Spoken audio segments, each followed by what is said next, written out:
एक समय की बात है। पांडव पुत्र अर्जुन भगवान श्री कृष्ण से कहते हैं, हे वासुदेव, हे पुंडरीकाक्ष, मैंने श्रावण शुक्ल एकादशी अर्थात पुत्रदा एकादशी का विस्तार पूर्वक वर्णन सुना। अब आप मुझे भादव मास के कृष्ण पक्ष की एकादशी के विषय में बताने की कृपा करें। इस एकादशी का क्या नाम है? इस व्रत का क्या विधान है? इस व्रत को करने से किस फल की प्राप्ति होती है? यह सुनकर भगवान श्री कृष्ण ने कहा, हे कुंती पुत्र, भादव मास के कृष्ण पक्ष की एकादशी को अजा एकादशी के नाम से जाना जाता है।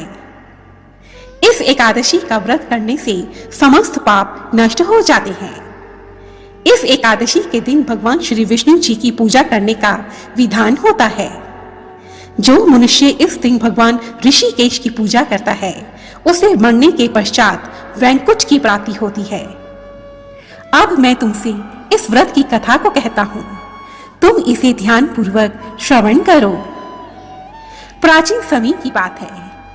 पौराणिक काल में भगवान श्री राम के वंश में अयोध्या नगरी में एक चक्रवर्ती राजा हरिश्चंद्र हुए।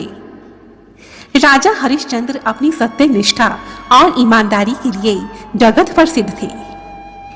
एक समय सभी देवताओं ने राजा हरिश्चंद्र की परीक्षा लेने की सोची।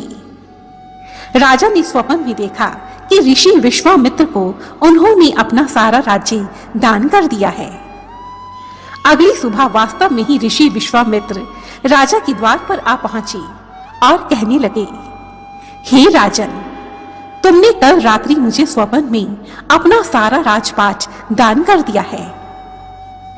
तब राजा हरिश्चंद्र ने सत्यनिष्ठ व्रत का पालन करते हुए अपना संपूर्ण राज्य विश्वामित्र को सौंप दिया।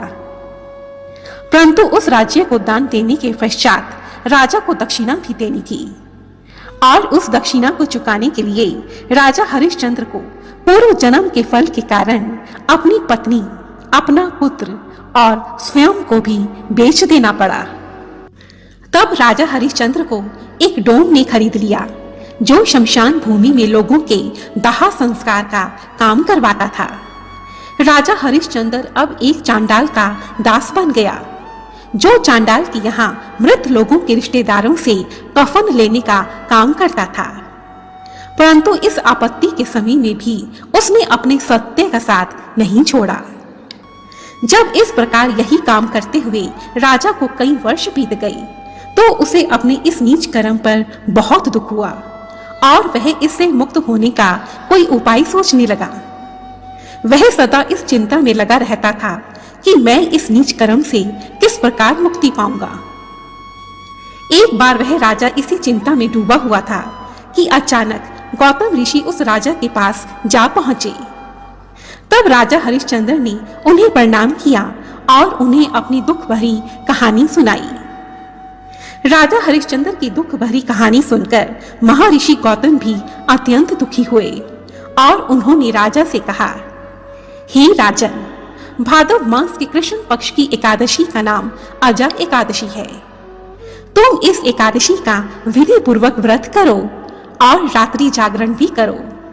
इस व्रत के प्रभाव से तुम्हारे समस्त पाप नष्ट हो जाएंगे।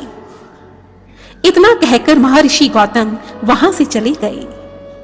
कुछ समय के पश्चात अजा एकादशी का दिन आया और राजा हरिश्चंद्र ने महर्षि गौतम के कहे अनुसार विधि पूर्वक उपवास तथा रात्रि जागरण किया।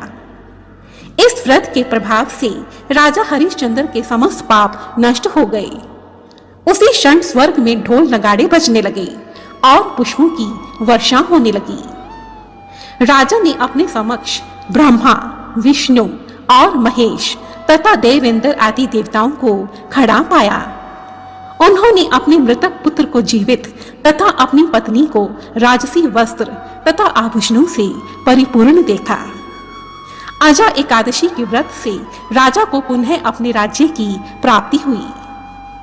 वास्तव में एक ऋषि ने राजा की परीक्षा लेने के लिए यह सब कौतुक किया था, परंतु अजा एकादशी के व्रत के प्रभाव से ऋषि द्वारा रची गई सारी माया समाप्त हो गई और अंत समय में राजा अपने परिवार सहित स्वर्ग लोक को गया। अंत में भगवान श्री कृष्ण ने कहा, हे राजन, यह सब अजा एकादशी व्रत का ही प्रभाव था। जो मनुष्य इस एकादशी का विधिवत व्रत करता है उसके समस्त पाप नष्ट हो जाते हैं। जय श्री नारायण। बोलो जय श्री हरि। इस व्रत कथा के श्रवण मात्र से श्री हरि की असीम कृपा प्राप्त होती है। जय श्री हरि। दोस्तों, मेरी ऐसी ही सभी वीडियोस को देखने के लिए रेड कलर के बटन को प्रेस कर मेरे इस चैनल को सब्सक्राइब करें और साथ ही साथ बेल आइकन को भी जरूर दबाएं। वीडियो को लाइक करें, दूसरों के साथ शेयर करें।